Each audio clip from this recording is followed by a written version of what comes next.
সবাইকে নিয়ে আল্লাহর দরবারে শুকরিয়া জানাচ্ছি। একটা বিশাল জগদ্দল পাথর আমাদের বুকের উপর থেকে আল্লাহ সরিয়ে দিয়েছে।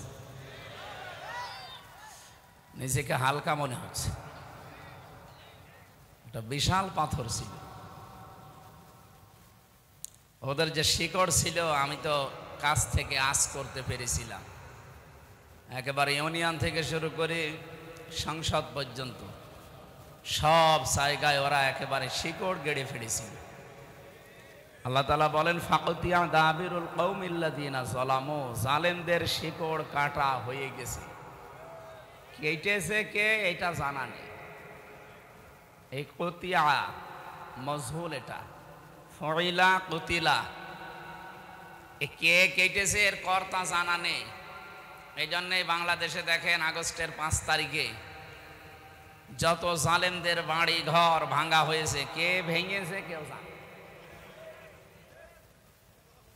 আল্লাহ তাআলা মনে হচ্ছে আঙ্গুল দিয়ে দেখিয়ে দিচ্ছে, ফাতিলকা বুয়ুতুহুম খাওয়াতিয়াম বিমা যালামু। হে নবী, জালেমদের এই বাড়ি ঘরগুলো একটু দেখেন না কেন? খাওয়াতিয়ান, আমি জনশূন্য করে দিয়েছি, ওজাড় গৃহ বানিয়ে দিয়েছি, পরিত্যক্ত করে দিয়েছি, বিমা যালামু, এদের জুলুমের কারণে। এটা যে 100% সত্য, এটা তো আমি নিজে চোখে দেখতে পাচ্ছি। আমার কুষ্টিয়ার হানিফের বাড়ি এখন টয়লেট হয়ে গেছে। কালকে আমি কিশোরগঞ্জে ছিলাম, ওখান থেকে আসার সময় দেখি জেলা অফিস যেটা এই জালেমদের, এটা এখন গণ টয়লেট। 4-5 জন একসাথে যায়, এদিকে এদিকে এদিকে, মনে হচ্ছে যে জামাতবদ্ধ টয়লেট চলছে। এটা তো আল্লাহ এমনি করেনি। এই জায়গাগুলোতে বসে বসে জালেমরা দুর্বিসন্ধি করত, ষড়যন্ত্র করত, কাকে কোন বিপদে ফেলা যায়। আমি কি এটা বানালাম? এখান থেকে ষড়যন্ত্র করত, বুদ্ধি দিত যে অমুককে সকালবেলা ধরিয়ে দেবেন, মিথ্যা সাক্ষীগুলো রেডি করবেন, নিজেই মিথ্যা সাক্ষী দিয়ে একটা মানুষের 8-10 বছর 20 বছর নষ্ট করে দিত। একটা মানুষ যদি 14 বছর জেলে থাকে, ওর পরিবার বলতে আর কিছু থাকে? বলেন, যতটুকু মানুষ করবে তার ডবল আল্লাহ দুনিয়ায় মানে পরিপূর্ণ করবে। আপনি যদি কাউকে 1 থাপ্পড় দেন, আপনি 2 থাপ্পড় দুনিয়ায় খাবেন, তারপর আপনার মরণ হবে। ওরা যাদেরকে 14 বছর জেল খাটিয়েছে বিনা কারণে, ওদেরকেও আল্লাহ 28 বছর জেল খাটাবে। হয় জেলে গেলে যে কষ্ট হয় এরকম কষ্ট দিয়ে রাখবে, নাই জীবন থেকে এরকম 28টা বছর নষ্ট হবে। পালিয়েছে যারা, ওরা কি চিন্তায় আছে কালকে দেখলাম, বলছে যে আমরা অঘোষিত জেলে আছি এই দিল্লিতে, আমি আর পারি না, দরকার হয় বাংলাদেশে যে জেলে থাকবো, তাও এখানে থাকবো। কেন? স্বামীর বাড়িতে মানুষ যায় চলে আসার জন্যে। লাল কাপড় পরে যারা যায়, সাদা কাপড়ের আগে আর বের হওয়ার কোনো কায়দা নেই। সুতরাং আমরা চাই যে আপনি আসেন, কিন্তু সাদা কাপড় পরে আসেন, লাল কাপড় পরে আসার আর দরকার নেই। এরপরও যেভাবে আরম্ভ করেছে, এই যে সাংবাদিক নামে কলঙ্ক, মলম বিক্রেতা, হকার রঞ্জন, ময়ূখ রঞ্জন বলছে যে চট্টগ্রাম আমরা নিয়ে যাব। মনে হচ্ছে ওর বাবার জিনিস, যে বলছে দিয়ে দে। আরে দাদা, আপনি কি যৌতুক নেবে? আর মেয়ে তো পালিয়ে গেছে, যৌতুক কিসের? পালানো মেয়ের বিয়েই তো আমরা মানি না। ও মেয়ের বিয়ে আমরা মানতাম, যার সাথে গেছে ও যদি হাফ হাতা হতো, ও তো ফুল হাতা না। আর আমরা কি এখানে ফুল হাতা আছে? ওই যে ওইটা আছে, এই যে না ওই যে ওইটা। তুমি আবার এই হাতা দেখাচ্ছ, আর হাতা নেই তোমার। না, যে দাদার কথা বলা হচ্ছে, দাদা বলেন তো, এখন যদি ওনারা মুসলমান বানানো হয়, ও ছাতা, এই যে মুরব্বী মানুষ, সে গোড়া থেকে কেটে বাদ দেওয়া লাগবে। আমি আর নিচে নামলাম না। সুতরাং যৌতুক দেওয়াও জায়েজ নেই, নেওয়াও জায়েজ নেই। তারপরও যার সাথে স্বামী স্ত্রীর সম্পর্ক বলে এতদিন আপনারা বলতেন, এটা মানা যায় না, কারণ সে একজন মুশরিক। আর আমাদের মেয়ে যাই হোক, সে একজন হাজি, তার চরিত্র একটু ঝামেলা আছে, কিন্তু হাজি তো। কথা বলছেন না কেন? এটা মিথ্যা কথা বলে। তাছাড়া বাকিগুলো অন্তত হাসি মানুষের সাথে কোনো ফুল হাতার বিয়ে দেওয়া যায় যাচ্ছে, এটাকে আমি নিজে নিজে বানালাম। সূরা বাকারা 2 নম্বর পারা 14 নম্বর পৃষ্ঠা 4 নম্বর লাইনে 221 নম্বর আয়াতের মাঝের অংশে আছে, ওয়ালা তুনকিহুল মুশরিকিনা হাত্তা ইউমিনু, যতক্ষণ মুশরিক পুরুষ মুমিন না হবে, মুমিনা নারীর জন্য তাকে বিয়ে করা কখনো জায়েজ নেই। এই ফতোয়া সরাসরি আল্লাহর কথা বলে না কেন? আল্লাহর এই ভাষাকে তারা এতদিন পর্যন্ত বড় আঙ্গুল দেখিয়ে নিজেদের ছেলে মেয়েকে পর্যন্ত বিয়ে দিয়েছে, খ্রিস্টান, ইহুদি, আবার বলতো ওরা আহলে কিতাব। এ পৃথিবীতে মুসলমান বাদ দিয়ে যত ধর্মের লোক আছে আল্লাহর দৃষ্টিতে সবগুলো কাফের। আমি কি এইটাও বানালাম? সূরা আলে ইমরানের 180 নম্বর আয়াতে আছে, ওয়াইদা খাযাল্লাহু মিসাকান নাবিয়্যিনা লামা আতাইতুকুম মিন কিতাবি ওয়া হিকমাতিন সুম্মা জাআকুম রাসূলুম মুসাদ্দিকুল লিমা মাআকুম লা তু'মিনুন্না বিহি ওয়া লা তানসুরুন্না ইলা আখির আয়াত। সূরা আলে ইমরানের 3 নম্বর পারা 19 নম্বর পৃষ্ঠার 9 নম্বর লাইনে আছে, রব্বুল আলামিন বলেন, যত নবী আমি পাঠিয়েছি দুনিয়ায় প্রতিটি নবীর কাছে এই অঙ্গীকার নিয়েছিলাম যে তোমাদের সাথে যে কিতাব আমি দিলাম, যে হিকমত তোমাদেরকে দিয়েছি, তোমাদের পরবর্তীতে একজন রাসূল আসবে, সে তোমাদের এইগুলোর স্বীকৃতি দেবে। সুতরাং তোমাদের জামানায় যদি কেউ তাকে পেয়ে যায়, লা তুমিনুন্না বিহি ওয়া লা তানসুরুন্না, লামে তাকিদ নুনে সাকিলা, এত শক্ত শব্দ আল্লাহ দিয়েছেন। কিয়ামত পর্যন্ত আয়াতটা কোরআনে থাকবে। কিয়ামত পর্যন্ত যদি মুসা নবীও আসে, হযরতে ঈসা নবীও আসে, তাদের আর নবী হয়ে আসার সুযোগ নেই, তারা হবে মুহাম্মাদুর রাসূলুল্লাহর উম্মত। আর ওই জামানায় যদি নবীজি চলে আসতেন, অবশ্যই তার প্রতি ঈমান আনা এবং তাকে সাহায্য করা। তোমরা কি এই কথা মেনে নিলে? যত নবী আল্লাহ দুনিয়ায় পাঠালেন প্রতিটি নবী বলেছে ক্বালু আকরারনা, আমরা মেনে নিয়েছি। সুতরাং এই আয়াত অনুযায়ী প্রমাণ হয় যে পৃথিবীতে বিশ্ব নবীর নবুয়ত যেদিন তিনি পেয়েছেন ওই দিন থেকে শুরু করে যতদিন এই দুনিয়া ধ্বংস না হবে ততদিন যারাই আছে অন্য ধর্মের নাম নিয়ে তারা কাফের। কি 4500 ধর্ম এখন দুনিয়ায়, 257টা রাষ্ট্র আছে এই পৃথিবীর ময়দানে। এখন 195টা জাতিসংঘের আন্ডারে আছে, বাকিগুলো এখনো সদস্য হতে পারেনি। যত রকমের জাতি ধর্ম বর্ণ আছে সব এখন এক বাক্যে বলা লাগবে যে আমি মুহাম্মাদুর রাসূলুল্লাহর উম্মত। কেউ যদি মুসা নবী, ঈসা নবী, দাউদ নবী, সুলাইমান নবী, এমনকি আদম নবীর উম্মত কেউ দাবি করে, সে কাফের। এজন্য যারা এতদিন চালিয়েছেন যে আমার ছেলে বিয়ে হয়েছে খ্রিস্টান, ইহুদি, এটা আহলে কিতাব, আপনি মিথ্যাবাদী, তাহলে কোরআনের আয়াত কেটে বাদ দেওয়া লাগবে। এই কথা বোঝেন? এখান থেকে আপনারা কি নেবেন? এ জামানায় আমরা যারা আছি কোরআন শরীফের ভেতরে দেখবেন আল্লাহ প্রতিটি অক্ষর দিয়ে আমার নবীর হয় সম্মান মর্যাদা উপরে তুলে দিয়েছেন। আলিফ দিয়ে পরিচয় দিয়েছেন আহমাদ, আহমাদ মানে প্রশংসিত। বা দিয়ে আল্লাহ জানাতে চেয়েছেন আমার নবী বাশির, তিনি সুসংবাদদাতা। তা দিয়ে আল্লাহ পাক জানিয়েছেন আমার নবী মুত্তাকি, তিনি সংযম অবলম্বনকারী। সা দিয়ে তিনি জানিয়েছেন আমার নবী মুদ্দাসির, তিনি কম্বলওয়ালা।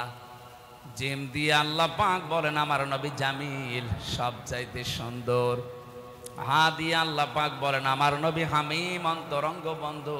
খ দিয়ে জানিয়েছেন খাতামান নবিয়্যিন, শেষ নবী। এভাবে করতে করতে একেবারে শেষ অক্ষরে দেখবেন ইয়া, আল্লাহ নিজেই ডাক দিয়েছেন নবীকে ইয়াসিন। ইয়া মানে হে, সিন মানে সাজ্জেদ, সাজ্জেদ মানে নেতা। আপনি আবার রাজনীতির গন্ধ খুঁজতে যাবেন না, আল্লাহ নিজের ঘোষণা দেওয়া নেতা। আল্লাহ বলেন একমাত্র নেতৃত্বের গুণাবলী দিয়ে পাঠিয়েছি আমার নবীকে। যেহেতু কিয়ামত পর্যন্ত উনি থাকবেন না, ওনার আদর্শ যারা দুনিয়ায় মেনে চলবে তারাই কেবল নেতৃত্ব দিতে পারে। তাহলে ইয়াসিন এই শব্দ দ্বারা ব্যাখ্যায় পাওয়া যায় কিয়ামত পর্যন্ত নবী থাকবেন না ঠিক, কিন্তু তার আদর্শ যারা মানবে তারা নেতা হওয়ার কোয়ালিটি পাবে। নবীজির আদর্শ যাদের ভেতরে নেই ও নেতা হতেও পারবে না, কারণ এটা গুরুত্বপূর্ণ একটা পাঠ। আপনি নবীর আদর্শ না পেলে, জনগণের দায়িত্ব পেলে আপনি ঠিক থাকতে পারবেন না। বিশ্ব নবী যেদিন হিজরত করবেন, হযরতে আলী রাদিয়াল্লাহু তাআলা আনহুকে ডাক দিলেন, আলী, আল্লাহর আদেশ এসেছে আমি এই মুহূর্তে চলে যাব, কিন্তু ওই যে টোপলাগুলো দেখতে পাও ঘরের ভেতরে, এগুলো সব ওই কাফেরদের। তারা নিজেদের নেতাকে, বাবাকে, মাকে বিশ্বাস করে না, এগুলো আমার কাছে রেখে গেছে আল আমিন, আস সাদিক এই নামের কারণে। ওরা আমাকে আমানতদার ভাবে। নিজেদের বউকে বিশ্বাস করে না, নিজের মাকে বিশ্বাস করে না। দেখো আমার ঘরের ভেতরে টোপলা বেঁধে নাম লিখে লিখে গেছে। আমি তো চলে যাব, এগুলো যদি নিয়ে চলে যাই তাহলে আমার আল আমিন নামের কলঙ্ক হবে। টের পাচ্ছেন কি বলছি? এগুলো আমার আল আমিন নামের কলঙ্ক হয়ে যাবে। তোমাকে আমি আদেশ দিয়ে গেলাম 3 দিন পরে তুমি আমার সাথে মদিনায় দেখা করবা।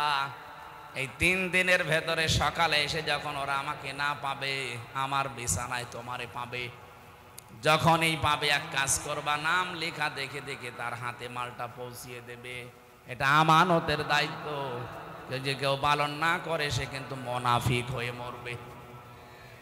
বাংলাদেশে যারা দায়িত্বে থাকে, বিশেষ করে যারা নেতা বলে দাবি করে, এরা যদি এই সেন্স নিয়ে চলতো, আল্লাহর কসম মাওলানা মতিউর রহমান নিজামী, আলী হাসান মুজাহিদের মতো সায়রানাও দুর্নীতি পাওয়া যেত না। এক একজনের ফিরিস্তি দেখতে পাচ্ছেন, দরবেশের মতো মানুষ ৩৬,০০০ কোটি টাকা। ওরে জবাই করা দরকার শয়তান। দাড়ি টুপির বদনাম করে ফেলেছে। সারা দুনিয়ার মানুষ ওরা দেখতে মনে করতো যে কি দরবেশ, নামই পাল্টিয়ে গিয়েছিল। এদেশে ওর নাম যে সালমান এফ রহমান, অনেকে জানতোই না। নাম বললে চিন্তো দরবেশ। কাজটা করলো কি?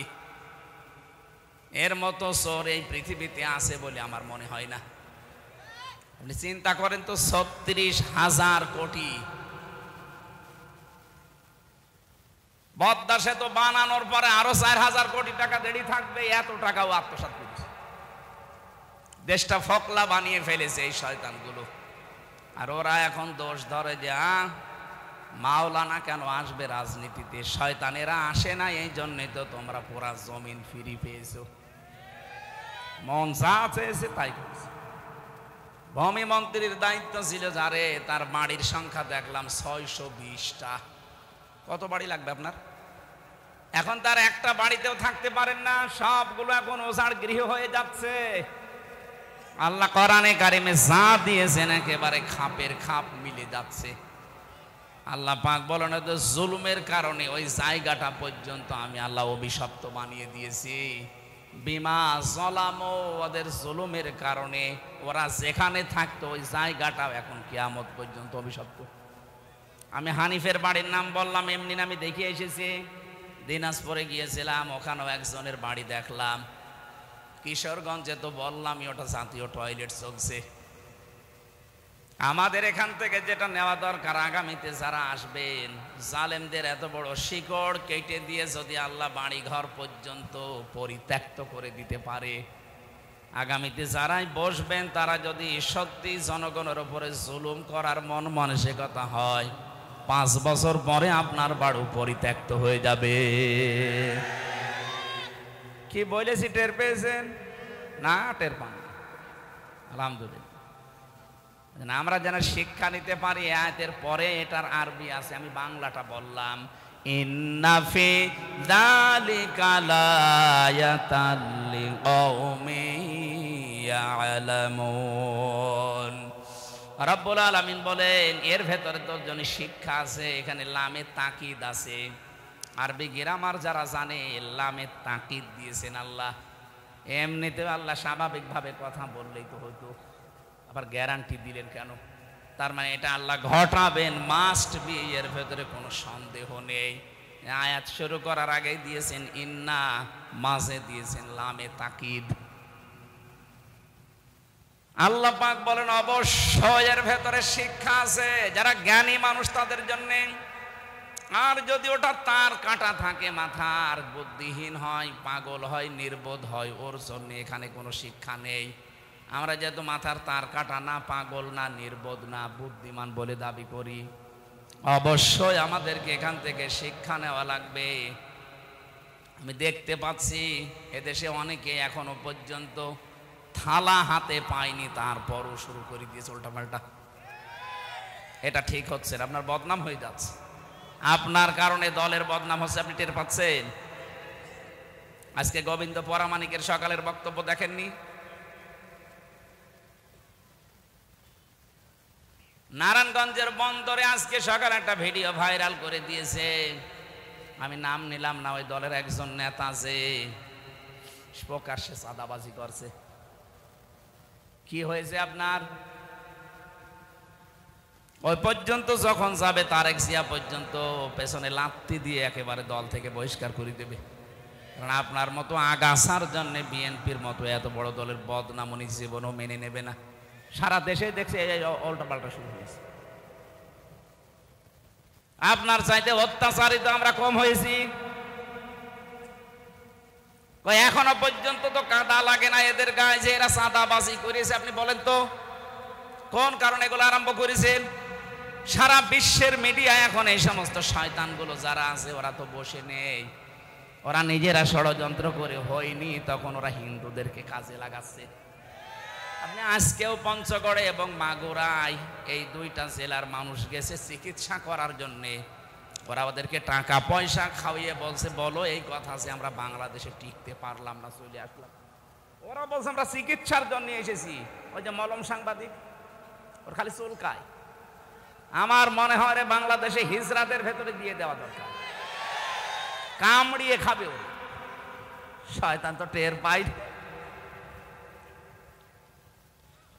চট্টগ্রাম নিয়ে নেবে, চট্টগ্রাম নিলে আমরা কি বসে আছি? এদেশের 1 ইঞ্চি না, হাফ ইঞ্চি মাটি যদি কেউ নিতে চায়, 18 কোটি মানুষ যদি জীবন দেওয়া লাগে, 36 কোটি দাদা নিয়ে জীবন দেবে। কথা বলুন। পৃথিবীর একমাত্র দেশ, 257টা দেশের ভেতরে আজকে সকালে দেখলাম তাম পৃথিবীর একমাত্র দেশ যেখানে সাম্প্রদায়িক সম্প্রীতি সবচাইতে বেশি, সেটা বাংলাদেশ। এটা নষ্ট করার জন্য ওরা উঠে পড়ে লেগেছে। এতদিনও চেষ্টা চালিয়েছে, পারে নাই। সারাটা জীবন মিথ্যা কথা বাংলাদেশের বিরুদ্ধে ছড়িয়েছে যে এখানে নাকি সংখ্যালঘু নির্যাতন হয়, অথচ সবচাইতে বেশি এখন সংখ্যালঘু নির্যাতন চলছে ভারতে। ওরা আল্লাহর ঘর মসজিদ পর্যন্ত ভেঙ্গে ভেঙ্গে মন্দির বানাচ্ছে। কালকে সকালেও একটা ভেঙেছে। আপনি মানুষ, বাংলাদেশে 96% আমরা মুসলমান। কই পৃথিবীর ইতিহাস পাল্টিয়ে যাবে, কিন্তু আজ পর্যন্ত একটা মন্দির ভেঙে মসজিদ বানিয়েছি আছে? কি আরম্ভ করেছেন আপনারা? আপনার আশেপাশে যতগুলো দেশ আছে, একটা দেশের সম্পর্ক আপনার সাথে ভালো না। ভারতের পাকিস্তানের বর্ডারে ওরা মার খায়, চীনের বর্ডারে মার খায়, নেপালের বর্ডারে মার খায়, আফগানের সাথে একটা চিকন বর্ডার আছে ওখানেও মার খায়, ভুটানের বর্ডারে মার খায়, মায়ানমারে মার খায়। এতদিন এই লেজুড় বৃত্তির কারণে আমাদেরকেও মারত, এখন তো আর সাহস পাচ্ছে না। কারণ আমি জানি ওদের বহু প্রদেশে আমি ঘুরেছি, 29টা প্রদেশের অনেক প্রদেশ আমার ঘোরা শেষ। আমি দেখেছি সবচেয়ে বেশি ভয় এই মুশরিকরা মরণকে করে। এত ভয় মরণের ওদের। কোরআনে কারিমে আল্লাহ দিয়েছে, ওয়ালা তাজিদান্নাহুম আহরাসান নাস আলা হায়াতি ওয়া মিনাল্লাযিনা আশরাকু। হে নবী, অবশ্যই আপনি দেখতে পাবেন জীবনের প্রতি সবচাইতে বেশি মায়া মুশরিকদের। এই জন্য ওদেরকে যদি কোনো কায়দায় এই মরে যাবি, কিন্তু ও আপনাকে বাপ বলবে না, বাপের বাপ বলবে। খালি এই যে চাওয়া বন্ধ করে দিয়েছে, একটু মরণের ছোঁয়া পেয়েছে, এখন বলছে আমরা তো ভিসা বন্ধ করিনি। গতকালকে ট্রাম্প যে সিদ্ধান্ত নিয়েছে যদি বাস্তবায়ন জানুয়ারির 20 তারিখে শপথ নেওয়ার পরে করে, মোদির মাথায় আগুন ধরে যাবে। 16 লাখ ভারতীয়কে আমেরিকা থেকে ফেরত পাঠিয়ে দেবে। টের পাচ্ছেন? এদিকে বাংলার বিভিন্ন বর্ডারে ওদের পেঁয়াজ আলু সব পচা আরম্ভ হয়ে গেছে। আহ্বান জানাবো, এই দেশে যারা দায়িত্বে এখন আছেন, দরকার হয় বাংলার 18 কোটি মানুষের কাছে 2 টাকা 5 টাকা করে কালেকশন করেন। এই টাকা দিয়ে বাংলার 8টা বিভাগে আন্তর্জাতিক মানের হাসপাতাল বানান। ওদের দেশে যাওয়ার কোনো দরকার নেই। ব্যবসা বাণিজ্য যা আছে সব পাকিস্তানের সাথে, চীনের সাথে, তুরস্কের সাথে আরম্ভ করেন। ওর আশপাশের যতগুলো দেশ সবগুলো যদি ভারত ছাড়া চলতে পারে, বাংলাদেশ চলবে, কোনো ব্যাপার না। 2 দিন পরে দেখবেন খালু, বাপ, চাচা যা আছে দোলাভাই পর্যন্ত ডাকবে। আমি মিশে দেখেছি তো, এই জন্য বললাম। আর কোরআনেও আছে মিঠা, সূরা বাকারায়। প্রতিবেশী একটা পেয়েছি, কপাল খারাপ আমাদের, একটা জঘন্য চরিত্রের প্রতিবেশী এরা, মানুষ নামে কলঙ্ক। এতদিন চেষ্টা চালিয়ে পারে নাই, এখন আবার উস্কানি দিচ্ছে এই হিন্দুদেরকে বিভিন্ন কায়দায়। সম্মানিত হিন্দু ভাই এবং বোনেরা, কোনো উস্কানিতে পা দেওয়া যাবে না, তাহলে কিন্তু গোপালগঞ্জের মতো পেছনে লাল হয়ে যাবে। দেখেছেন ওদের পেছনে অবস্থা? এমন পিটানো পিটিয়েছিল আর্মিতে। ওই কয়দিন শুনলাম গোপালগঞ্জ থেকে ঢাকা আসলে, বসে আসলে 300 টাকা, দাঁড়িয়ে আসলে 1000 টাকা নেন। আর আপনার তো বগুড়ার মানুষ, টার্গেট ছিল বাংলাদেশে যাদের উপরে, তারা এই বগুড়ার একজন। কি কথা বলেন না কেন? জালেমদের যতগুলো জেলা টার্গেট ছিল, তার ভেতরে 1 নম্বরে ছিল সাতক্ষীরা, 2 নম্বরে চাঁপাই নবাবগঞ্জ, 3 নম্বরে বগুড়া। কারণ আমি রিমান্ডে এগুলো শুনতাম, ওই শয়তানরা বলতো যে এই জেলাগুলো আমরা রাখবো না। বুলডোজার দিয়ে বাড়ি ঘর সব সাতক্ষীরা, চাঁপাই নবাবগঞ্জের, শিবগঞ্জ, কানসাটে যান সব ভেঙে দিয়েছে। আল্লাহ আবার তাদেরকে মাজা খাড়া করে দিয়েছেন, দাঁড়াচ্ছে তারা। কিন্তু জালেমরা কই, ওদের বাড়ি ঘরের এখন নিশ্চিহ্ন। পরিচয় দেবে যে আমি এই বাড়ির মালিক, সেই অবস্থাও এখন আর নেই। আমরা আর যাই করি ভাই, আমরা যেন জুলুম না করি। আমি হাতে পায়ে ধরে বলছি, আপনারা থামেন। এইগুলো সব রেকর্ড হয়ে সারা বিশ্বে যায় আপনার এই কর্মকাণ্ডগুলো। তখন বিশ্বের মোড়ল যারা, তারা একটু সুযোগ পায়। যেন র্যাবের যে ডিসি এখন প্রধান দায়িত্বে আছে, উনি কয়েকদিন আগে ঘোষণা দিয়েছে, এতদিন পর্যন্ত যে জঙ্গির নাটক সাজিয়েছিল একটাও সত্য না, সবগুলো ওই মনিরুলের নাটক, ওই আসাদের নাটক এগুলো। আর আমি নিজে তো দেখে এসেছি মাটির নিচে, সবগুলো নাটক। একটা মানুষকে নিয়ে যে 2 বছর 5 বছর 7 বছর রেখে দেয়, এত বড় বড় নখ হয়ে যায়। চুল দাড়ি গোপ যখন একেবারে সেরকম মনে হচ্ছে বন জঙ্গল থেকে বেরিয়ে আসে, কপাল ভালো থাকলে হয় ফেরত দেয়, আর কপালে যদি আর হায়াত না থাকে, তখন হঠাৎ একদিন রাতের বেলা এসে বলে, ওই রেডি হ। কি রেডি? কি তার মানে ক্রস দেবে। আমার সামনের ঘটনা, এই যে মোশতাকুন নবী সাহেব বলছিলেন যে আমার একদিন হঠাৎ করে এভাবে এসে বলে, রেডি হন। কি রেডি? কি হব মানে আপনাকে নিয়ে যাব। চোখ মুখ বেঁধে সারা রাত খালি ঘোরায়। কোথায় নিয়ে যাচ্ছে আমি তো আর টের পাচ্ছি না। হঠাৎ রাত 11টা 12টার দিকে গাজীপুরের ওই জঙ্গলে নিয়ে বলে, যা ছেড়ে দিলাম। যেই দৌড় দেবেন গুলি করে মেরে বলবে যে আমরা ক্রস ফায়ারে মরে গেছি। এই চলছিল জঙ্গির নামে নাটক। আল্লাহ মনে হচ্ছে পোড়াটা উল্টি এখন ওদের বিরুদ্ধে দিয়েছে, কারণ ওরা এখন নিষিদ্ধ। কালকেও তাবলীগ জামাতের যে 4 জনকে হত্যা করেছে, তদন্ত আসতেছে নাকি ছাত্রলীগ এদের জবাই করেছে। যদি সত্যি হয়, নিষিদ্ধ সংগঠনের এত সাহস আসে কোত্থেকে? পথে ঘাটে যদি এরকম কিছু পান, ওদেরকেও আমার মনে হয় এভাবে ঠিক জবাই করা দরকার, নয়তো থামবে না। আল্লাহ ওই রকম কথাই আজকে দিয়েছে। সূরা বাকারা 190 নম্বর আয়াত। আল্লাহ বলেন, কাতিলু, হত্যা করো। তুমি একজন করবা তা না, কাতিলু বহু বচন, তোমরা সবাই হত্যা করবা। ফি সাবিলিল্লাহ, আল্লাহর রাস্তায়। আল্লাযীনা ইউকাতিলুনাকুম, যেমন করে ওরা তোমাদেরকে হত্যা করেছিল বা করে। ফাতাদু, কিন্তু সীমা লঙ্ঘন করবা না। ইন্নাল্লাহা লা ইউহিব্বুল মুতাদিন। এই পৃথিবীতে সবচাইতে বেশি আল্লাহ ঘৃণা করে যারা সীমা লঙ্ঘন করে, এদের পছন্দই করে না। আমার আজকের আলোচনার ভেতরে 7টা পয়েন্ট আছে, কোরআন শরীফ থেকে সাজিয়েছি। এ দুনিয়ায় যত মানুষ এখন আছে, প্রায় 810 কোটির উপরে আমরা মানুষ আছি। সবচাইতে বেশি ঘৃণা আল্লাহ পাক 7 প্রকার মানুষকে করে। আমরা যদি দেখি যে এর ভেতরে আমরা আছি, এই মুহূর্তে আমরা থেমে যাব। কি কথা বলেন না কেন? যদি দেখেন যে 7 প্রকারের কোন এক রাস্তায় আপনি আছেন, সঙ্গে সঙ্গে গতি থামিয়ে দেবেন, ওখান থেকে ফিরে আসবেন, নয়তো আপনার জন্য জান্নাত হারাম হয়ে যাবে, জাহান্নাম ওয়াজিব হয়ে যাবে। আল্লাহ যদি ভালো না বাসে জান্নাতে দেবে। কথা বলে না কেন? এজন্য আল্লাহর কাছে ঘৃণিত যে 7 প্রকার মানুষ, তার প্রথম প্রকার হচ্ছে যারা সীমা লঙ্ঘন করে। যুগে যুগে বহু জাতিকে আল্লাহ শুধু ধ্বংসই করে দিয়েছে সীমা লঙ্ঘন করার কারণে। তাহলে প্রথম শব্দ আয়াতের কি বললাম? অকাতিলু, তোমরা কতল করো, লড়াই করো, সংগ্রাম করো। কতালা শব্দটা আল্লাহ সরাসরি দিয়েছেন। শব্দ শুনেই মনে হচ্ছে আল্লাহ মনে হয় মারামারি, হত্যা, কতল করার পক্ষে নাকি? আল্লাহকে মারামারি কতল করার পক্ষে? পক্ষে, কিন্তু কিভাবে? শান্ত করার জন্য। ছাত্রলীগ যদি সত্যি এই 4 জন মানুষকে হত্যা করে থাকে, তা হত্যা না, জবাই করেছে সরাসরি। এটা যদি সত্যি করে থাকেন, বলেন তো এদের ঠান্ডা করার জন্য সোনা মধু দোয়া দুরুদ হবে? যা করেছে ওইটা উল্টিয়ে করা লাগবে। এই জন্যে কোরআনে কারিমে এরকম ড্রস মাঝে মাঝে আল্লাহ দিয়েছেন। ওই ড্রসে, ওই ফোর্সে কথা বলতে গেলে কিছু মানুষের গায়ে লাগা, এত উগ্রবাদী কথা বলছে। আরে উগ্র না, ওরা যেমন যেমন কুকুর তেমন মুগুর দেওয়া। ওরা 4 জন মানুষকে সরাসরি জবাই করে ফেললো, আর আপনি বলছেন আস্তাগফিরুল্লাহ, ইন্না লিল্লাহ। এটা কাজ হয়? আল্লাহ যেটা দিয়েছে ওইটা করেন। কুতিবা আলাইকুমুল কিসাস,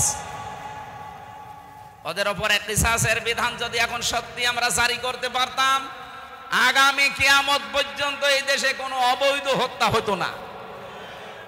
2732 জন মানুষ শুধু ক্ষমতার চেয়ারে অবৈধভাবে বসে থাকার জন্য আপনি এতগুলো মানুষ হত্যা করলেন। 2008 থেকে 24 পর্যন্ত নির্বাচনের নামে প্রহসন করে যারা এমপি, মন্ত্রী, উপজেলা চেয়ারম্যান এবং মেয়র এই নামে যারা ডাকতেন, তাদেরকে উপজেলা চেয়ারম্যান, মেয়র, বিশেষ করে এমপি, মন্ত্রী বলা জায়েজ নেই। কারণ আমরা আপনাকে ভোট দেই। আমি নিজেরটাই তো বলছি, আমার 33 বছর বয়স। 18 বছর থেকে শুরু করলে আমি 3 বার ভোট দিতে পারি, একবারও পারি নাই। এক কথা বলছেন না কেন? আপনি পেরেছেন? তাহলে আমার ভোট ছাড়া আপনি এমপি, আপনি মন্ত্রী, এটা তো অবৈধ। যত টাকা নিয়েছেন, বেতন ভাতা সব ফেরত দেওয়া লাগবে। পেপারে, পোস্টারে কোনো জায়গায় সাবেক এমপি, সাবেক মন্ত্রী লিখতে পারবেন না। এতটুকু লিখবেন যে সাবেক চোর। এই কথা বলছেন না কেন? এতটুকু লিখতে পারেন যে সাবেক ডাকাত, কারণ আপনি ডাকাতি করেছেন। চুরি করে একবারে 154 জন ঘোষণা দিয়ে দিয়েছেন। দিনের ভোট রাতে চুরি করে নিয়ে নিয়েছেন, তা আপনি চোর। চোরকে চোর বলা অসুবিধা কি? যারা গণহত্যার সাথে জড়িত তারা নিন্দিত এবং ঘৃণিত, এইটাই ফাইনাল। আপনি চেঙ্গিস খানের দিকে তাকান, হিটলারের দিকে তাকান, তারা আপনার যাতে কম শক্তিশালী ছিল না। 60 লাখ ইহুদি দুনিয়া থেকে বিদায় করে দিয়েছে এই লোকটা। যদিও কাজ খারাপ করেনি, কিন্তু এই লোকটা আজ ঘৃণিত হয়ে আছে শুধু মানুষ হত্যার সাথে জড়িত থাকার কারণে। 2732 জন তো সরকারি হিসাব। বেসরকারি এই 15.5 বছরে শত মানুষের সাথে আপনার নাম জড়িত। আপনি বলেন আপনার নামটা যুগের আবর্তনে কিছুদিন পরে দেখবেন গালি হিসাবে এই হিটলারের মতো, চেঙ্গিস খানের মতো ব্যবহার হবে। মানুষ শুনলেই শুধু গালি দেবে। এতদিনও মানুষ গালি দিয়েছে, কিন্তু প্রকাশ্যে দিতে পারেনি, গোপনে। কথা বলে না কেন? হাজ্জাজ বিন ইউসুফ নামে একটা লোক ছিল, খুব জালেম বাদশা।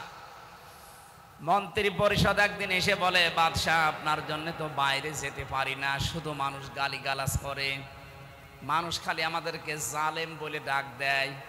এই কে ডাক দেয় দেখি, আমি বাইরে যাব। ছদ্মবেশ নিয়ে রাস্তায় হাঁটছে, হঠাৎ দেখে এক গ্রাম্য মানুষ, এই বেটাই এদিকে আয়। বাদশাহ হাজ্জাজ বিন ইউসুফ লোকটা কেমন? কি বলেন? তো জালেম, জালেমের বাচ্চা জালেম। দুইবার যখন বলিস ওর মেজাজ গেছে খারাপ। বলে বেটা আমারে চেনো? বলে না, আমি সেই লোক। চিন্তা করছে আমার তো মাথা এখন থাকবে না। ডাক দিয়ে বলে, বাদশাহ আপনি আমারে চেনেন? বলে না তো। কে তুই? বলছে আমি এই গ্রামের ওই লোক যার মাসে 2 দিন মাথা খারাপ হয়, আজকে তার পয়লা দিন। তুই পাগল? মাসে 2 দিন মাথা খারাপ হয়, আজকে পয়লা দিন, তার মানে আর একদিন হবে।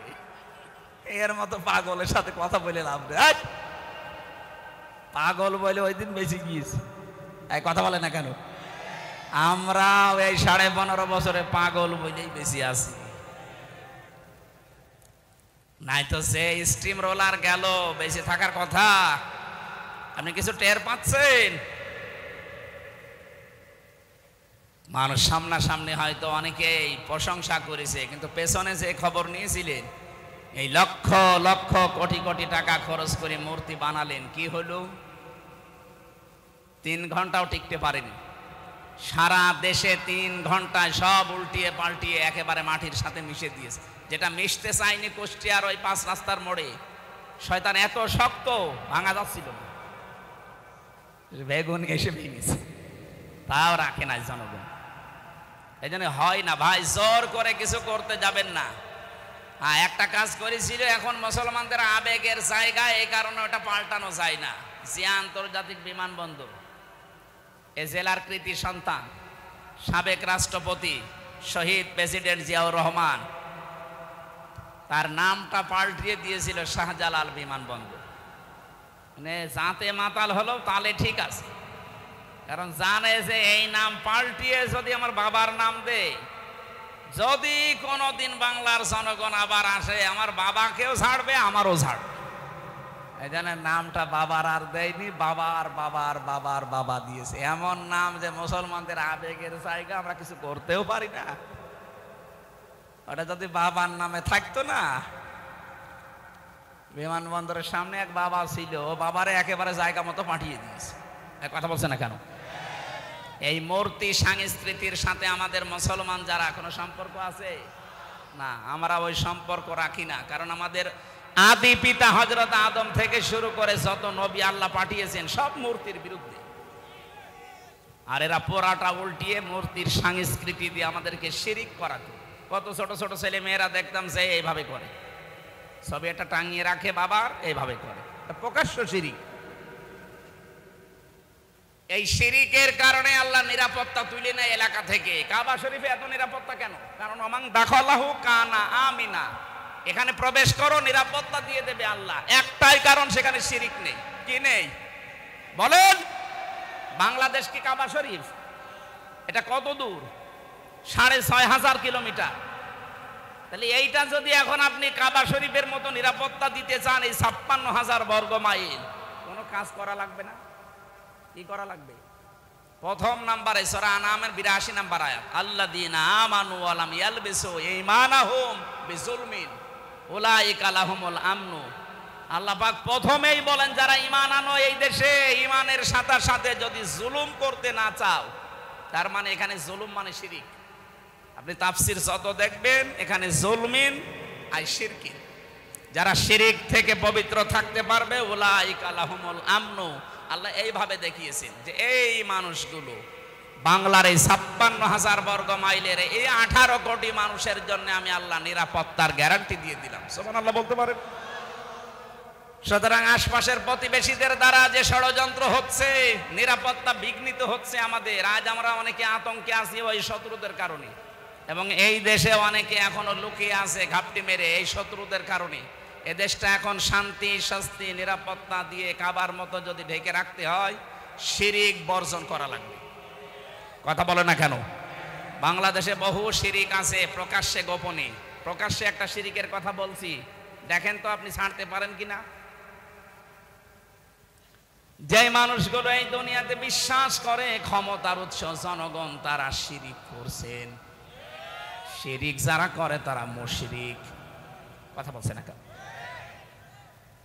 হয়তো আপনি বুঝে না বুঝে বিশ্বাসে আছেন, এক্ষুনি বিশ্বাস পাল্টাবেন, কারণ কোরআনের 903টা আয়াতের সাথে পুরা সাংঘর্ষিক। আল্লাহ পাক বারবার আমাদেরকে শোনাচ্ছেন, আন্নাল কুওয়াতা লিল্লাহি জামিআ ইন্নাল্লাহা আলা কুল্লি শাইইন কাদির ওয়ালিল্লাহুম্মা মালিকাল মুলকি তুতিল মুলকা মান তাশা। এরকম 903 জায়গায় ডাইরেক্ট ইনডাইরেক্ট মিলে আল্লাহ জানিয়েছেন, আলা লাহুল খালকু ওয়াল আমরু তাবারাকাল্লাহু রাব্বুল আলামিন। বলেন আল্লাহু আকবার। আয়াতগুলোর সামারাইজে ক্ষমতার উৎস জনগণ নয়, ক্ষমতার উৎসকে কারা কারা মন থেকে প্রাণ দিয়ে বিশ্বাস করেন ক্ষমতার উৎস আল্লাহ, দেখি হাত তোলেন। তাই আন্দাজ হাত তুলবেন না, লোক দেখানোর জন্য হাত তুলছেন না, মন থেকে তোলেন। লিল্লাহি তাকবীর। দেখেন তো হাত তোলেনি কে? ওই যে কালো গেঞ্জি, ওই আপনার হাত কই? তোলেন। হ্যাঁ ঠিক আছে। এতগুলো মানুষের ভেতরে যদি শিরিক না থাকে, এই যে একজন এইভাবে দাঁড়িয়ে আছে, তার মানে ও মুশরিক। ওরে কোরআন শরীফের দলিলে হবে না, ওরে বাকারি শরীফ লাগবে। আপনি শিরিক করে তো নিজে বিপদে পড়ছেন না ভাই, আমাদেরকেও বিপদে ফেলছেন। এ বাংলাদেশে বাবার আর নিজের শিরিক করে যদি নিজেরা বিপদে পড়তো কিচ্ছু বলতাম না। শিরিক করে তো দেশের শান্তি স্বস্তি নিরাপত্তা গোল্লায় যাচ্ছিল। কথা বলছে না কেন? কারণ আল্লাহর ঘোষণা, যারা শিরিক করে ওই জায়গা থেকে আল্লাহ শান্তি তুলে দেয়। 2 তলা নৌকা চলছে, কয় তলা বলেন বলেন? উপর তলায় মনে করেন আমরা এই বুজুর্গ যারা এখানে বসে আছি, এরকম ভালো মানুষ আছে উপরে সব। নিচতলায় মনে করেন এমন কিছু মানুষ আছে যাদের পানি দরকার, ওরা বারবার উপরে আসে পানি নিয়ে যায়। এখন যদি বলে ডিস্টার্ব করেন কেন, পানি তো নিচে আছে, একটা তক্তা খুলে নিলে তো হয়। ওরা যদি বলে হুজুর ঠিক আছে আর জীবনও আসবো না, নিচে যে একটা তক্তা খোলা আরম্ভ করিস। ওপরে আমরা যদি এই যে বুজুর্গ যারা যদি দেখি যে ঠিক আছে খোল, ওরা নিজেরা যারা নিচে আছে ওরা একা মারবে না আমাদেরকেও মারবে? বলেন। সুতরাং আমাদেরকে বাঁচতে হলে অন্তত উপর তলায় বসে বসে হাওয়া খেলে এখন আর হবে না। যে কোনো কায়দায় তক্তা খোলা থেকে আপনাকে নিষেধ করাই লাগবে। যদি বারণ না শোনেন দরকারে মারধর করব, যদি মেরেও কাজ না দরকার মেরে ফেলবো, তাও আমাকে বাঁচা লাগবে। আপনি যে শিরিক করার মাধ্যমে দেশে আল্লাহর গজব ডাক দিয়ে নিয়ে আসছিলেন, আপনি টের পাচ্ছেন। আপনার কারণে আমরাও শান্তি সত্যি নিরাপত্তা হারিয়ে ফেলছিলাম। এই কারণেই তো বাধ্য হয়ে প্রতিবাদ করা লাগে। কথা বলেন ঠিক কিনা? আরে প্রতিবাদ যেই করেছে সেই গেছে লাল দালানে, আর কিছু মানুষ কৌশলে ছিল, ওই মানুষগুলো যাওয়া লাগে না, কিন্তু তারাও বাইরে একটা কারাগারে ছিল, বাড়িতে থাকতে পারে না, ধানের খেতে বাঁশতলায় গাছতলায় গোরস্থানে পর্যন্ত ছিল। এই জন্য এখানে আমার আল্লাহ কিন্তু আসলে মারামারি কাটাকাটি মানুষ হত্যার পক্ষে না, কিন্তু বাস্তবে যদি লেবেল করতে হয়, ওই জায়গাটা যদি শান্তি ফিরিয়ে নিয়ে আসতে হয়, তাহলে এরকম কিছু দরকার। রব্বুল আলামিন নবীজিকে জানিয়েছেন বদরের ময়দানের কাহিনীটা। হে নবী, এই যে 80 জন কাফের সব পড়েছিল, একটাকেও আপনার সাহাবীরা মারে নাই, আপনিও মারেন নাই। 3000, 1000, 5000, প্রথমে 1000, পরে 3000, পরে 5000 ফেরেশতা পাঠিয়ে ওরা যে এসেছিল, ওদেরকে আমি আল্লাহ নিজে ফেরেশতাদেরকে দিয়ে এভাবে হত্যা করেছি। কেটে কেটে ফেলে রেখেছিলাম আপনার ওই খেজুরের ডালের কাজ না। আপনি যে খেজুরের ডাল নিয়ে এসেছিলেন সাহাবীদেরকে নিয়ে, অথচ যারা পড়ে আছে দেখেন তো খেজুরের ডাল দিয়ে এভাবে নিখুঁত ভাবে জবাই করা যায়? ওদেরকে তো জবাই করেছে আমার ফেরেশতারা। ফালাম তাকতুলুহুম ওয়ালাকিন্নাল্লাহা কাতালাহুম ওমা রমাইতা ইয রমাইতা ওয়ালাকিন্নাল্লাহা রমা। বরং তাদেরকে আপনি হত্যা করেননি, ওদের আমি আল্লাহ নিজে হত্যা করেছিলাম। আমি লেবেল করতে চেয়েছি দুনিয়া যেন শান্ত হয়। এই জন্য এখন যা শুরু করেছে ওরা গুপ্ত হত্যা, এটার জন্য সোনা মধু, এদের জন্য শুধু ঝাড় ফুঁক দিয়ে আর হবে না, ওয়াজে কাজ হবে না, এদের জন্য ঠিক ওই বিধানটা উল্টিয়ে দেওয়া লাগবে। আল্লাহ বলেন এতদিন যারা তোমাদের হত্যা করেছে তারাদেরকে হত্যা করো, কিন্তু সাবধান ওদের মতো সীমা লঙ্ঘন করবা না। ওরা 4 জন যদি মেরে ফেলে, হত্যা করে, জবাই করে, ওদের 4 জনকে ঠিক এইভাবেই করা লাগবে। এটা আমাদের হাতে তোলার বিষয় না, রাষ্ট্রের বিষয়। যারা দায়িত্বে আছেন আহ্বান জানাচ্ছি, দেশকে যদি সত্যিই সামনে শান্তি, স্বস্তি, নিরাপত্তা দিতে চান, অন্তত এইটা দিয়ে আরম্ভ করেন। তাবলীগ জামাতের যাদের 4 জনকে জবাই করেছে, খুব তাড়াতাড়ি এদেরকে বের করেন, ওদেরকেও বায়তুল মোকাররমের সামনে দিন, দেখেন এদেশে এমনি ঠান্ডা হয়ে যাবে। যারা উস্কানি দিচ্ছে ওরা বলবে ওরে বাপ দরকার নেই, কারণ আল্লাহ ভালো করে জানে যে কোন জায়গায় কোন ঔষধ দেওয়া লাগে। আল্লাহ বলেন সাবধান, সীমা লঙ্ঘন করতে যেও না, যে কোনো কাজে সীমা লঙ্ঘন করলে আমি আল্লাহ ঘৃণিত করে দেই। এতদিন যারা সীমা লঙ্ঘন করেছিল তাদেরকে আল্লাহ সত্যিই কিন্তু ঘৃণিত করে দিয়েছে। একেবারে শুরু হয়েছে সেই জান্নাত থেকে। এটা আমাদের আদি পিতা হযরতে আদম আলাইহিস সালাম, মা হাওয়া আলাইহিস সালাম, দুইজনেই সীমা লঙ্ঘন করে ওই গাছটার কাছে গিয়েছিল। ওটা একটা বর্ডার।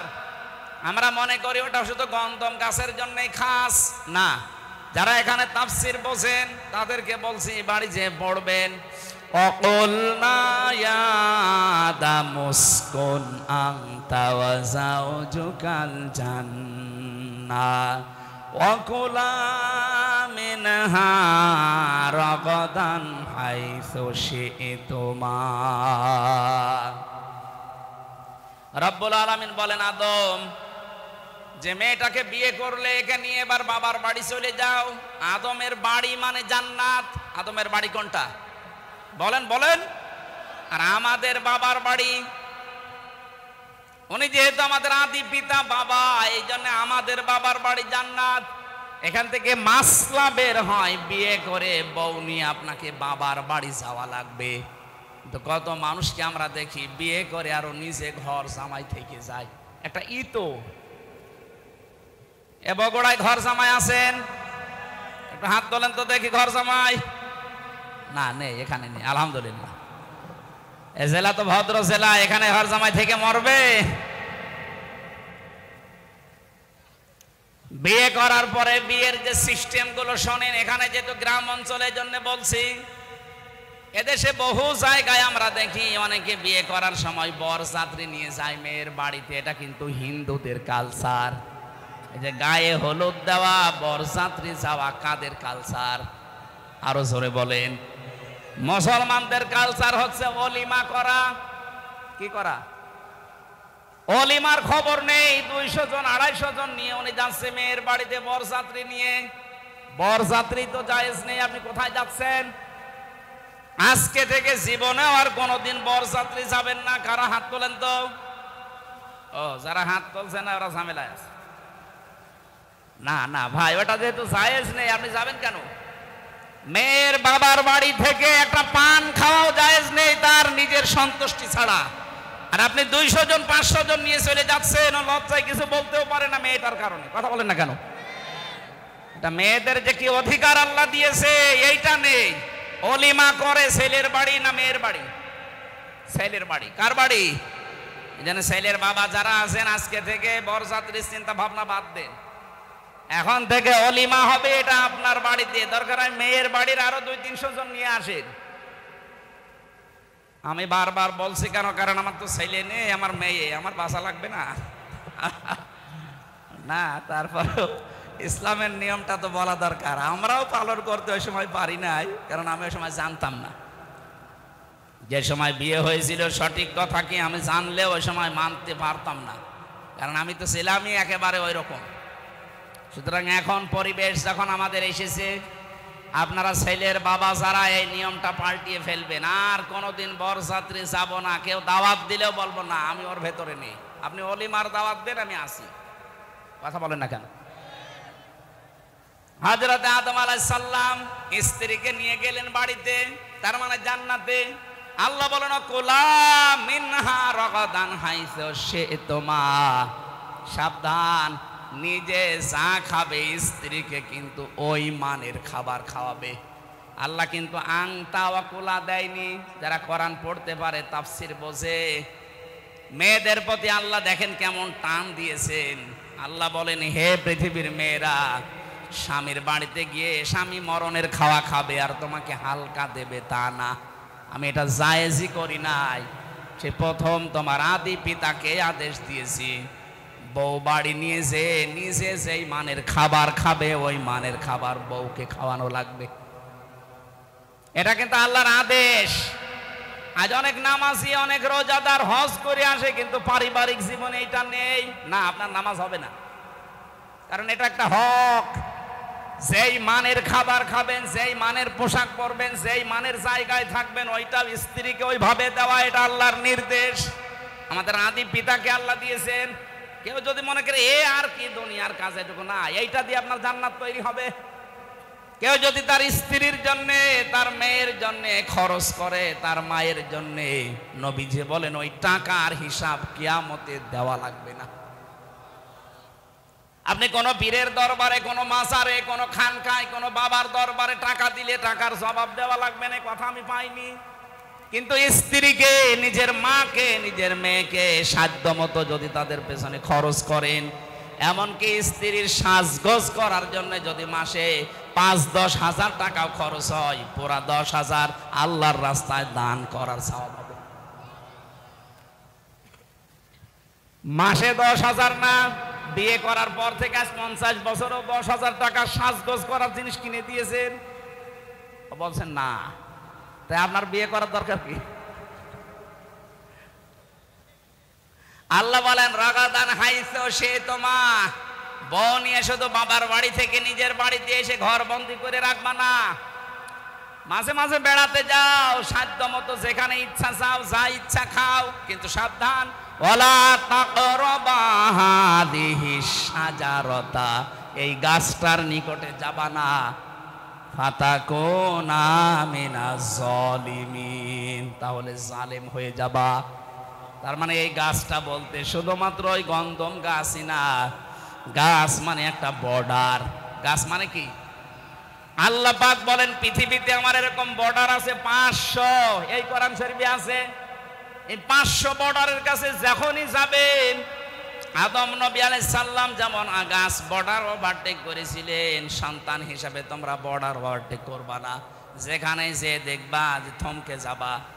বিয়ে বাড়িতে গেছো নিজের বউ নিয়ে, নিষেধ নেই, কিন্তু এমন বিয়ে বাড়িতে যাওয়া যাবে না যেখানে গেলে বড় পর্দা থাকে না, নিজেরও পর্দা থাকে না। এরকম বিয়ে বাড়ি নেই? এক কথা বলে না কেন? এরকম মেলায় যাওয়া যাবে না যেখানে গেলে বড় পর্দা নেই, আপনারও নেই। এই যে চলছে ওয়াজের মাহফিলে, যদি এই মেলায় এই পর্দায় না থাকে, ও ছাতা দেওয়ার দরকার কি? আমি তো শুধু একটা উদাহরণ দিলাম যে বিয়ে বাড়ির আজ হাজারো জায়গা আছে যেখানে গেলে পর্দার মতো বিধান মানা যায় না, জীবন চলে চাইলে ওখানে যাওয়া যাবে না, এটা আল্লাহর নিষেধ। যদি এরপরও কেউ সীমা লঙ্ঘন করেন, আল্লাহ পাক বলেন সে আমার কাছে ঘৃণিত, সে জালেম। বলেন নাউজুবিল্লাহ। সম্মানিত মা বোনেরা, যারা বাইরে যেতে চান, দুইটা বিধান আছে পর্দার, একটা রুখসাত, একটা আজিমাত। আপনার এই মুখমণ্ডল, হাতের কবজি আর পায়ের পাতা বাদ দিয়ে বাকি শরীর ঢেকে আপনি বাইরে যেতে পারবেন, এটা ছাড় আছে। কিন্তু যদি আপনি আজিমাত মেনে চলতে চান, খাস পর্দা যেটা বলা হয়, হাত মোজা, পা মোজা, চোখের উপরে একটা পাতলা কিছু দেওয়া লাগবে, যেটা হেজাব বলা হয়। এটা যদি করতে পারেন তাহলে তো সোনাই সোহাগা। যদিও মেয়েদের পর্দাটা মুখমণ্ডল, হাতের কবজি আর পায়ের পাতা খোলা রাখলেও গুনাহ হবে না। অনেক আলেম যায় এটা জানিয়েছে যে না, মুখটা যেহেতু সৌন্দর্যের প্রতীক, এজন্য মুখটাও ঢেকে রাখা লাগবে।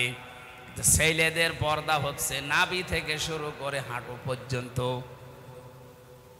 নাভি থেকে শুরু করে হাঁটু পর্যন্ত যদি কোনো পুরুষের ঢাকা থাকে, পুরা শরীরে কাপড় না থাকে, অসুবিধা নেই, আপনি তার ফরজ আদায় হয়ে যাবে। মেয়েরা এখান থেকে মাসলা পেয়েছি আমি, আপনারা যদি নামাজ পড়েন শাড়ি পরে নামাজ পড়লে আপনার নামাজ কিন্তু হবে না যদি চুল বেরিয়ে যায়। শাড়ি পরে নামাজ পড়ছেন, যদি সেজদায় রুকুতে গিয়ে চুল বেরিয়ে যায়, চুল দেখা যায়, আপনার নামাজ ভেঙে যাবে। এজন্য মেয়েদের সর্বোত্তম সুন্নাতি পোশাক আমার মনে হয় যেটা সালোয়ার কামিজ। কি আজকে থেকে পরিবারে এইটা বানিয়ে দেবেন, শাড়ির এই প্রচলন বাদ দিয়ে দেন।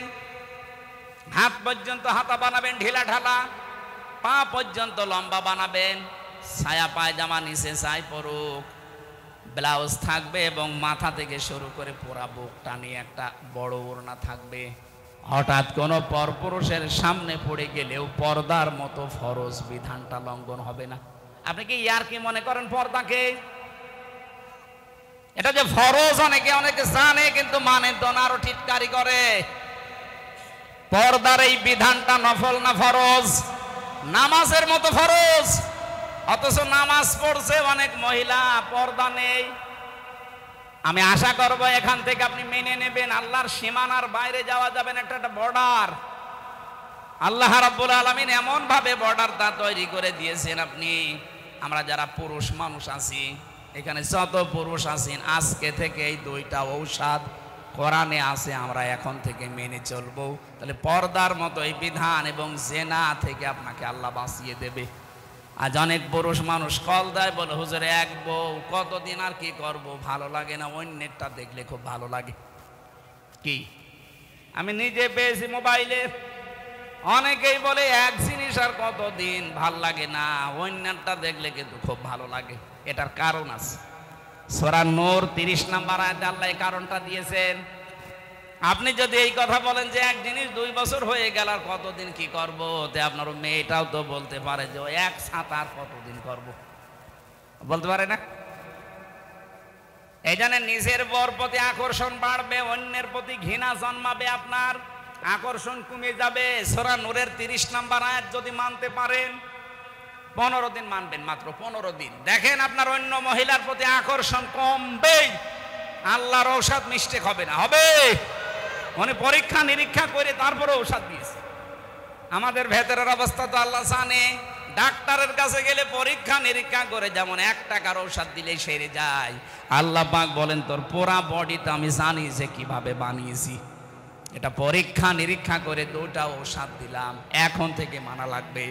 অকুল্লিল মুমিনিনা ইয়াগুদ্দু মিন আবসারিহিম ওয়া ইয়াহফাযু ফুরুজাহুম যালিকা আযকা লাহুম ইলা আখির আয়া।